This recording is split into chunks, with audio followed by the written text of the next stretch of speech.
તો શીરો તો ખવાય જ, એક પડ્યો તો મળે જ. એટલે એની અંદર ઘી આવે, કાજુ બદામ પિસ્તા નામ તે બધું અંદર આવે. એટલે શરીર કેવું થઈ ગયું? કમ્પ્લેટ, હજી કડક થઈ ગયું.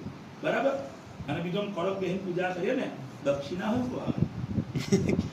એટલે ભાઈ નક્કી એવું કર્યું કડક બેહીને પૂજા કરે. કરાય કે તમે એ હસે મને હસવાનું આવી ગયું ચાલુ નથી. અને છેલ્લા મારી સ્પીડ હોય વધી ગઈ તા. હવે ચોથો અધ્યાય ને પાંચમો બે રહ્યા છે. વરસાદનું કરો. હવે તમે તમારે સમારો વાંધો નહીં ને.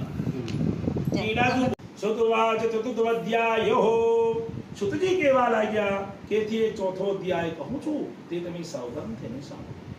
કે આ પ્રમાણે સાધુવાણી આ મંગલ યાત્રા કરવાની તૈયારી કરી. રાજા પાસેથી મળેલા ધનમાંથી થોડું બ્રાહ્મણોને વહેંચી આપી પોતાના નગર વિશે જવા સારું નીકળ્યા.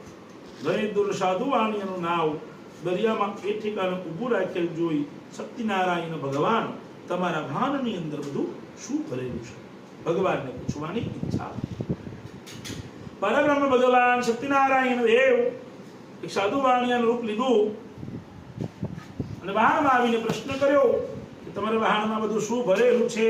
એટલે સાધુવાણીઓ ભગવાનની મસ્કરી કરવા લાગી. એ સાધુવાણીઓ મસ્કરી કરી છે કે બાબા આપ અમારા રૂપિયા લઈ લેવા આવ્યા છો કે શું? અમારા વાહનની અંદર તો બધા વેલા ને પાંદડા ભરેલા છે. આવું તેમનું કઠોર ભાષણ સાંભળી ભગવાન કહે તમારું વચન સત્ય થાવ, સત્ય થાવ. આ પ્રમાણે ભાષણ કરેલા સન્યાસી આગળ જઈ દરિયા કિનારે ઉભા રહ્યા. આ ભાવ સન્યાસી ભાવ ગયો.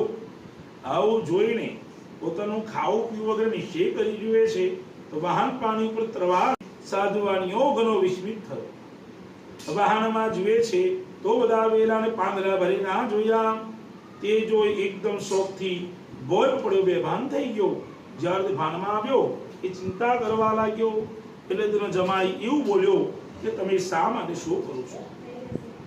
હમણાં આવેલા સાધુવાણીએ જે શ્રાપ આપ્યો એના બોલવાથી આ પ્રમાણે થયું છે.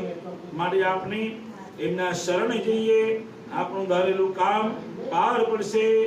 જમાઈનું બોલવું સાંભળી